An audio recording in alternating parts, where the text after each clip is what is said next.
fais cette vidéo? Eh bien tout simplement, comme le nom l'indique, c'est pour faire encore une fois une palle. Bah oui, parce que pourquoi en faire qu'une quand on peut en faire plusieurs, hein sur la même période en plus, évidemment, c'est tellement plus pratique. Et donc ce qui explique pourquoi aussi au niveau de la lumière, on n'en a pas énormément. Malgré le thème de la vidéo, qui vous avez dû le voir, c'est quand même assez estival comme thème. Puisque j'ai décidé du coup de participer au challenge de Ingrid la lectrice, qui est le Summer Book Challenge. Elle a décidé de le faire du coup, si je ne me trompe pas, du 1er juin au 31 août, de prendre toute la période estivale. Et du coup, elle a fait plusieurs catégories avec plusieurs menus. Vous allez voir, je vais souvent regarder mon ordinateur parce que je vous avouerai que je n'ai pas retenu toutes les catégories et donc et tous les mots-clés qui en découlent. Donc voilà, si je regarde par là, c'est que je regarde mon ordinateur et que je cherche les mots-clés. J'ai mis quelques livres qu'il y a dans ma pile à lire, mais j'ai surtout mis des livres que je compte acheter, qui vont paraître justement au mois de juin ou de juillet. Donc je ne les ai pas, je vais vous insérer à chaque fois l'image, la couverture pour que vous voyez de quel titre je parle. Donc on commence tout de suite avec le menu, l'été sera chaud. La première catégorie c'est soleil et les mots-clés sont livre jaune, lumière, magie, pouvoir. Alors moi je ne me suis pas embêtée. J'ai pris un petit livre que je vous avais montré dans ma palle, So What de Lou Marceau, qui est comme vous voyez jaune. Donc déjà, il rentre dans la catégorie. Et en plus, je crois que voilà, si un amour de vacances devenait l'homme de sa vie, on est sur une jeune fille, ou une jeune femme, je ne sais pas d'ailleurs, qui va vivre un amour d'été. Mais est-ce que cet amour d'été va résister à ce qui se passe après? Donc voilà, je crois que c'est un petit peu vieux en termes de parution, mais bon, je me dis que c'est le meilleur moment pour le mettre dans un challenge. Ensuite, la seconde sous-catégorie, c'est mer. Et les mots-clés sont livre bleu, pirate, eau, animaux marins et vent.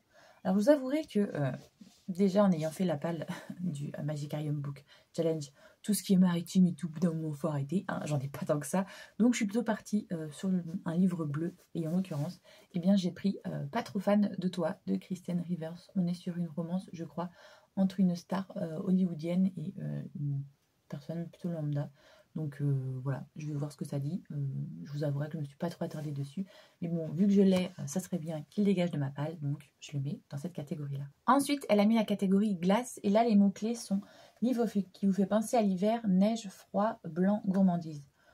J'ai pas trop de ça. Mais par contre, un livre à couverture blanche, oui, j'en ai un que j'ai en service presse depuis le début de l'année. Et d'ailleurs, ça serait bien que je passe au turbo. Même si j'ai prévenu l'autrice que j'avais énormément de retard dans mes services presse et tout. Et que ça n'allait pas. Hésute de Mo Gadar qui me l'a envoyé en service presse. Je crois qu'on est sur une fille avec un caractère bien trempé et qui est célibataire depuis un moment et je sais plus ce qu'elle a, mais quand j'avais vu le résumé, j'étais en mode je relate. Je suis tout à fait dans cette situation-là, donc ça me parlait énormément le résumé. Donc voilà, il faudrait que je le lise, histoire de pouvoir le dégager de mes services presse et dire à l'autrice c'est bon, je l'ai fait, et pouvoir vous faire un petit retour aussi, parce que c'est le but d'un service presse, c'est que derrière, je mette un avis aussi bien sur Amazon que sur Babelio et que je vous parle des titres en question. Et la dernière catégorie dans ce menu-là, c'est plage. Les mots-clés sont désert, oriental, feu, participer au Pay ton slip. Ça, j'ai pas. Ah oui, ça doit être un autre challenge.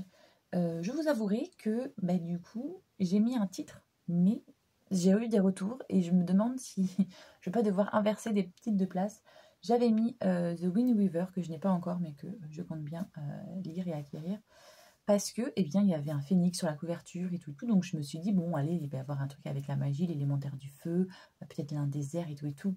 Que nenni, tous les retours que je vois, ça a l'air d'être des trucs polaires. Donc, peut-être que du coup, je le mettrai dans la catégorie glace et que je mettrai autre chose dans celui-là. Je ne sais pas encore. Mais j'étais un peu en mode, mais pourquoi vous avez fait ça, cette couverture? Bref, c'est pas grave. Pour ce titre-là, je suis pas trop sûre, mais sinon, je trouverai bien d'autres choses qui correspondent à ça. Par exemple, comme je vous ai dit, pour un autre challenge, par exemple, je dois lire fin juin, début juillet, Onyx Storm. Donc, au niveau feu, je pense qu'on sera bon parce qu'il y a des dragons. Donc, vous voyez, je remplacerai ce titre si ce titre ne correspond pas à cette catégorie, évidemment. Ensuite, le deuxième menu, c'est Farniente. Et la première sous-catégorie, c'est hamac. Et là, dans les mots-clés, on a gros pavé, cosy, seul et célibat. Alors, je vous avouerai qu'à la base, justement, j'avais mis Onyx Storm puisque je pensais que c'était un gros pavé. Mais vu que, eh bien, manifestement, je vais peut-être devoir le changer de catégorie. Je vais peut-être mettre le 13e dieu à la place, vu qu'on parle de gros pavé. Voilà. Et Comme ça, celui-là aussi, ça me permettrait de le finir parce que je l'ai commencé pour un autre challenge, mais j'arrive pas trop à me mettre dedans, donc au moins dans celui-ci, je pourrais potentiellement le finir. Ensuite, il y a la sous-catégorie vacances scolaires, et donc là, mes mots-clés, on est jeunesse, BD, manga, conte et réécriture. Je suis plutôt partie sur BD manga.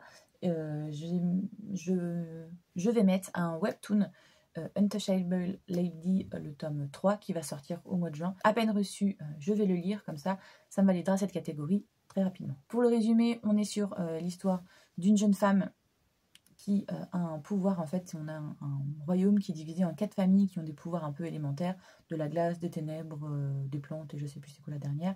Et elle a le pouvoir des plantes, sauf que le problème, c'est que normalement, celui-là qui hérite du don, eh bien, il hérite aussi du titre de la famille, sauf que c'est la fille, et c'est son frère aîné qui aurait dû hériter du don, et donc son père va faire en sorte de faire semblant que ce soit son fils qui ait bel et bien eu le don, et elle va vivre plusieurs vies comme ça, où elle va faire semblant d'aider sa famille, et au final, ça lui retombe toujours dessus. Donc on va avoir une histoire de réincarnation, quand elle va retourner dans le passé et revivre sa vie. Elle va décider de changer pas mal de choses, puisque en général ça ne marche jamais pour elle. Donc voilà. Oh, je vous ai pas fait le résumé du 13e dieu, je suis en train de me dire. C'est une réécriture mythologique. On est sur le dieu du coup Kratos, qui est le 13e dieu olympien. Si vous ne connaissez pas trop la mythologie, il y en a 12 à la base, et celui-ci il a été maudit puisqu'il a très clairement volé la virginité de Artémis, qui est la déesse de la chasse, de la lune, et une déesse qui a fait vœu de chasteté éternelle. Et donc en lui volant sa virginité, il lui a volé ce titre. Et donc du coup il est maudit par la Trinité, Zeus, Poséidon et Hadès, et il est envoyé en Tartare pendant 2000 ans. Et quand il va réussir à s'échapper du Tartare, des enfers, au bout de 2000 ans, il va vouloir se venger, mais se rendre compte que le monde a énormément changé, évidemment en 2000 ans, que sa famille a énormément changé, et que les dieux ont énormément changé. Donc est-ce que sa quête de vengeance a toujours autant de pertinence? Donc voilà, comme ça je vous ai fait le petit résumé de celui-ci. Ensuite, en autre sous-catégorie, on a croisière. Et là, du coup, pour les mots-clés, c'est voyage, quête, bateau, famille.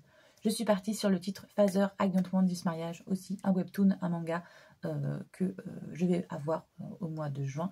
Donc on est sur le dernier tome qui va sortir, on est sur le tome 6, si je ne me trompe pas. On est sur une jeune femme qui avait tout pour être heureuse, jusqu'au jour où son fiancé, le marquis de je sais plus quoi, décide de la reléguer au second plan et de se marier avec la princesse du royaume. Sauf que la princesse va être empoisonnée, et donc du coup c'est évidemment elle qu'on va accuser par jalousie, et elle va du coup être envoyée en prison par son père et tuée par le prince héritier, le frère de la sœur qui a été tuée. Et donc du coup, quand elle va mourir, elle va dire que si elle devait revivre, elle changeait trop de sa vie. Et encore une fois, vous connaissez ce genre de trope, réincarnation.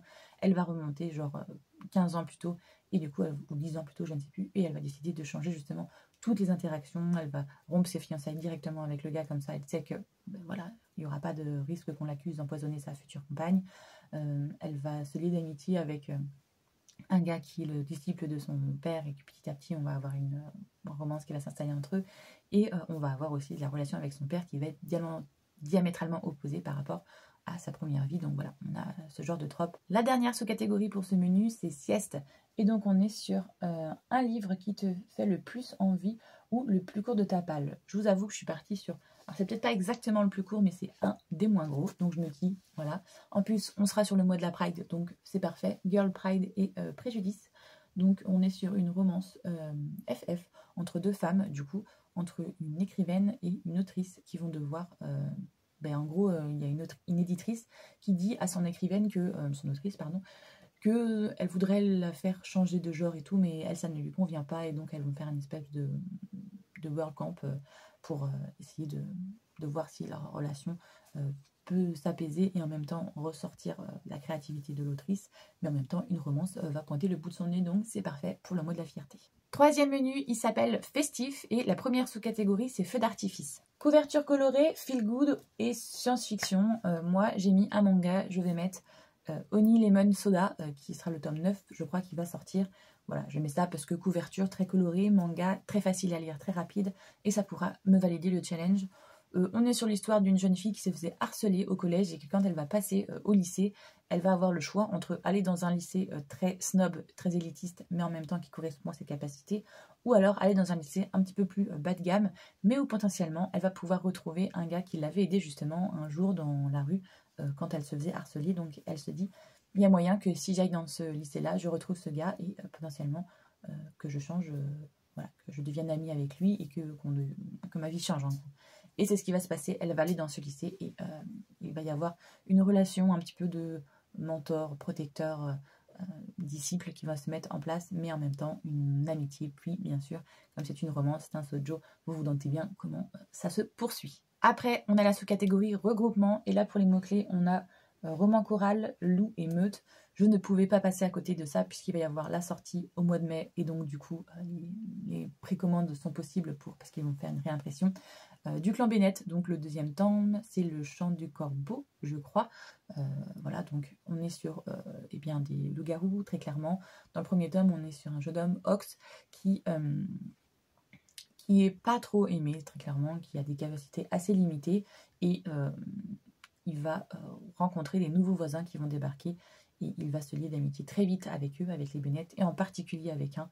Mais il y a une différence d'âge entre eux. Lui, il a, je crois, 16 ans au moment où ils arrivent, et le gamin, il en a 11, donc il ne peut pas avoir de romance tout de suite. Ils vont apprendre à devenir amis, à grandir, et après, une relation va commencer à naître entre les deux. C'est une famille, mais c'est surtout une meute de loups-garous. Désolée du spoil, mais c'est un peu la trope principale du truc. Et donc, chaque tome, on revient sur un personnage de la meute. Et dans ce tome 2, celui-là que je vous ai dit, le corbeau, on revient sur le mentor de Ox, donc du coup le garagiste, et sur son potentiel love interest qu'on voit dès le 1. Donc, on sait qui ça va être, hein, mais voilà, revenir sur leur histoire à eux, ça pourrait être chouette. Ensuite, il y a la sous-catégorie fête, et là, on est sur fantasy, petit peuple, troll, lecture commune, vampire. Je suis partie sur à la fois fantasy et lecture commune, parce que de vampire, il n'y en a pas. Petit peuple, on pourrait compter les faillets comme du petit peuple, donc je vais mettre L'héritière du feu de Sarah Dimas, alias Keleana, le tome 3, que je vais écouter sûrement en audio en plus, donc ça fera un mix avec le challenge d'Emilia, de la bibliothèque d'Emilia. Donc voilà, celui-là, il va être dans les deux challenges et il va être sûr. Écoutez, si vous ne connaissez pas, c'est l'histoire d'une jeune femme qui est la meilleure assassineuse de son royaume, et même du continent dans lequel elle vit, jusqu'au jour où elle va être envoyée dans une mine de sel, où très clairement, ses chances de survie sont quasiment nulles. Les gens ne vivent en général pas plus de 2 mois dans ces conditions-là, sauf qu'elle, ça fait plus d'1 an qu'elle y est. Et donc du coup, quand il va y avoir une compétition pour trouver le nouveau champion du roi, le prince héritier va décider de venir dans cette mine de sel, de récupérer cette fille qui sait qu'il y a des capacités hors normes, puisque déjà c'était la meilleure assassineuse avant de devenir là, et en plus, ça fait 1 an qu'elle survit dans cet enfer. Donc il se dit, avec un petit peu d'entraînement, une réalimentation, il y a moyen d'en faire un super champion. Donc c'est ce qui va se passer, et en échange, il lui promet qu'à la fin de son contrat, elle pourra redevenir libre. Donc voilà cette histoire, et donc j'ai lu le tome 1 et j'ai lu le tome 2, et là j'ai hâte de lire le tome 3 pour voir justement, parce qu'il paraît que c'est à partir du tome 3 qu'on a l'histoire qui s'emballe et qui prend vraiment tout son sens, donc très hâte d'arriver à là. Et ensuite on a la sous-catégorie amis, et donc en mot-clé on a friend to lover, c'est quoi ça, c'est elf, LGBTQIA+, ou extraterrestre, et donc là je me suis pas fait chier, hein. J'ai pris love, drama, et etc. parce que du coup on a le friends to lover potentiellement, et on a le LGBTQIA+. On est sur l'histoire d'une jeune fille qui va, je crois, aider sa pote, ou son pote, je ne sais plus, à faire tomber amoureuse son crush, mais elle va tomber amoureuse de ce crush en même temps que... Enfin bref, il y a tout un micmac comme ça. Voilà, donc on est sur une romance queer, et ça nous dit entre Heartstopper et Sex Education, donc je pense que ça pourrait être très cool. Le seul petit bémol que je mets, c'est que ça a l'air quand même assez young adulte, assez jeunesse, et donc potentiellement, c'est vrai que ça ne serait pas aussi mature que je le souhaite, mais bon, c'est pas grave, je vais dans ma palle, donc autant le lire. Et le dernier menu, c'est un menu bonus avec d'autres mots-clés et d'autres catégories du coup. On a la catégorie inconnue, et donc c'est un livre auto-édité qu'il faut lire. Je vais essayer de me lire droit au cœur le tome 3 de Carla Hay, que j'ai reçu aussi en service presse, que j'ai prévenu l'autrice que je n'arrivais pas à me mettre dedans, mais que voilà, celui-là aussi, il faudrait que je lise. Ça sera mes 2 derniers services presse que j'ai reçus et que je dois lire parce que j'arrêtais plein de partenariats là. Donc voilà, c'est les 2 derniers que j'ai reçus et qu'il faut que je lise pour me mettre à jour dans les derniers services presse que j'ai reçus.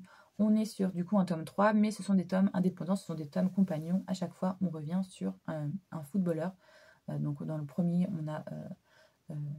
c'est qui c'est... Alors je ne sais plus le nom du premier, qui va sortir avec une femme qui a vécu un terrible traumatisme et qui a un enfant.